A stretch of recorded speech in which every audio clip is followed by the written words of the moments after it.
सृष्टि संचालन के सार्वभौम नियमों के अनुसार जीवन के प्रत्येक क्षेत्र में परिवर्तन होते रहना एक स्वाभाविक बात है। दिन के बाद रात और रात के बाद दिन होता है। वर्षा के बाद के शरद और उसके पश्चात ग्रीष्म ऋतु का आना भी निश्चय प्रायः ही होता है। सूर्य, चंद्र एवं अन्य ग्रह भी एक नियमबद्ध गति में चलते हैं। इसी तरह मानव जीवन भी इस सार्वभौम नियमों के अंतर्गत सदैव एक सा नहीं रहता। मनुष्य की इच्छा हो या न हो, परंतु जीवन में भी परिवर्तनशील परिस्थितियां आती ही रहती है। आज उतार है तो कल चढ़ाव। चढ़े हुए गिरते हैं और गिरे हुए उठते हैं। आज उंगली के इशारे पर चलने वाले अनेकों अनुयायी हैं, तो कल सुख दुख की पूछने वाला एक भी नहीं रहता। रंग कहाने वाला एक दिन धनपति बन जाता है, तो धनवान निर्धन बन जाता है। जीवन में इस तरह की परिवर्तनशील परिस्थितियां आते जाते रहना नियति चक्र का सहज स्वाभाविक नियम है। इनसे बचा नहीं जा सकता, इन्हें टाला नहीं जा सकता। एकांगी विचार प्रेरित मनुष्य इस नियति के विधान को नहीं समझ पाता। वह अपनी इच्छा कामना के अनुकूल परिस्थितियों में ही सुख का अनुभव करता है, तो विपरीत परिस्थितियों में दुखी हो जाता है। अधिकांश व्यक्ति सुख, सुविधा, संपन्नता, लाभ, उन्नति आदि में प्रसन्न और सुखी रहते हैं, किंतु दुख, कठिनाई, हानि आदि में दुखी और उद्विग्न हो जाते हैं। किंतु यह मनुष्य के एकांगी दृष्टिकोण का परिणाम है और इसी के कारण कठिनाई, मुसीबत, कष्ट आदि शब्दों की रचना हुई। वस्तुतः परिवर्तन मानव जीवन में उतना ही महत्वपूर्ण, सहज और स्वाभाविक है जितना रात और दिन का होना, ऋतुओं का बदलना, आकाश में ग्रह नक्षत्रों का विभिन्न स्थितियों में गतिशील रहना। किंतु केवल सुख, लाभ, अनुकूल परिस्थितियों की ही चाह के एकांगी दृष्टिकोण के फलस्वरूप मनुष्य दुख, कठिनाई और विपरीतताओं में रोता है। दूसरों को अथवा ईश्वर को अपनी विपरीतताओं के लिए कोसता है, शिकायत करता है, इनसे बचने के लिए कोसता है। वह सदा ही इनसे बचने के लिए असफल प्रयत्न करता है, किंतु इससे तो उसकी समस्याएं बढ़ती ही जाती हैं, घटती नहीं। वस्तुतः कठिनाइयां जीवन का एक आवश्यक नियम है, जिसे स्वीकार करने में ही लाभ है। कठिनाइयां जीवन की एक सहज स्वाभाविक स्थिति है, जिन्हें स्वीकार करके मनुष्य अपने लिए उपयोगी बना सकता है और कठिनाइयों को जीवन का विरोधी भाव मानकर उनमें दुखी और परेशान होकर मनुष्य अपनी ही हानि भी कर लेता है। कठिनाइयों में रोना, हार मान लेना, निराशा और अवसाद से ग्रस्त होना अपने विश्वास के मार्ग को छोड़ बैठना ही है। वस्तुतः कठिनाइयां इतनी भयंकर और कष्टदायक नहीं है जितना बहुत से लोग समझते हैं। जिन कठिनाइयों में कई व्यक्ति रोते हैं, हार बैठते हैं, मानसिक क्लेश अनुभव करते हैं, उन्हीं कठिनाइयों में दूसरे व्यक्ति नवीन प्रेरणा, नव उत्साह पाकर सफलता का वरण करते हैं। इस तरह कठिनाइयां अपने आप में कुछ नहीं है, वरन मन की स्थिति से ही इनका स्वरूप बनता है। मन और कठिनाइयां सापेक्ष है। सबल मन वाला व्यक्ति बड़ी कठिनाई को भी स्वीकार करके आगे बढ़ता है, तो निर्बल मन वाला सामान्य सी कठिनाई में भी निश्चेष्ट हो जाता है। निर्बल मन तो अपनी कल्पनाजन्य कठिनाइयों में ही अशांत हो जाता है। नियति के समय अजेय एवं अपरिवर्तनीय है। मानव जीवन में होने वाले परिवर्तन भी इसी के अंतर्गत होने से ध्रुव सत्य है। जीवन में आने वाली कठिनाइयों की जड़ में भी यही है।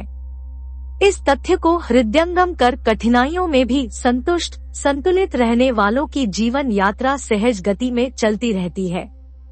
अनेक विपरीतताएं भी उनका मार्ग नहीं रोक पाती। छोटी बड़ी कठिनाइयां उनके लिए इस तरह महत्व रखती हैं, जैसे रात और दिन, सर्दी और गर्मी। परीक्षा की कसौटी पर प्रतिष्ठित हुए बिना कोई भी वस्तु उत्कृष्टता प्राप्त नहीं कर सकती, न उसका कोई मूल्य ही होता है। सोना भीषण अग्नि में तपकर ही शुद्ध और उपयोगी होता है। कड़ी धूप में तपने पर ही खेतों में खड़ी फसल पकती है। आग की भयानक गोद में पिघलकर ही लोहा सांचे में ढलने के उपयुक्त बनता है। जनवरी से जनवरी द्वारा पूजी जाने वाली मूर्ति पर पैनी छैनी की असंख्य चोटें पड़ती हैं। परीक्षा की अग्नि में तपकर ही वस्तु शक्तिशाली, सौंदर्ययुक्त और उपयोगी बनती है। मनुष्य भी कठिनाइयों में तपकर उत्कृष्ट, सौंदर्ययुक्त, प्रभावशाली और महत्वपूर्ण बनता है। जीवन को अधिक उत्कृष्ट और महत्वपूर्ण बनाने के लिए मनुष्य को उतनी ही अधिक कठिनाइयों और परेशानियों में से गुजरना पड़ेगा। वस्तुतः कठिनाइयाँ, दुख, परेशानियाँ जीवन की कसौटी है, जिनमें मनुष्य के व्यक्तित्व का रूप निखरता है। कठिनाइयाँ मनुष्य के विकास में महत्वपूर्ण स्थान रखती है। इन्हें खुले हृदय से स्वीकार करके मानसिक विकास प्राप्त किया जा सकता है। कठिनाइयों में खुलकर खेलने से इच्छा शक्ति प्रबल होती है और बड़े बड़े काम करने की क्षमता प्राप्त होती है। कठिनाइयों में मनुष्य की आंतरिक शक्तियाँ एकत्रित और संगठित होकर काम करती है। जीवन की कोई भी साधना कठिनाइयों में होकर निकलने पर ही पूर्ण होती है। कठिनाइयों में ही जीवन दर्शन की परीक्षा होती है। कठिनाइयाँ दुधारी तलवार है। जो व्यक्ति इनसे घबराकर गिर पड़ा, वह हार बैठा। वह अपने जीवन की सभी संभावनाओं को नष्ट कर देता है।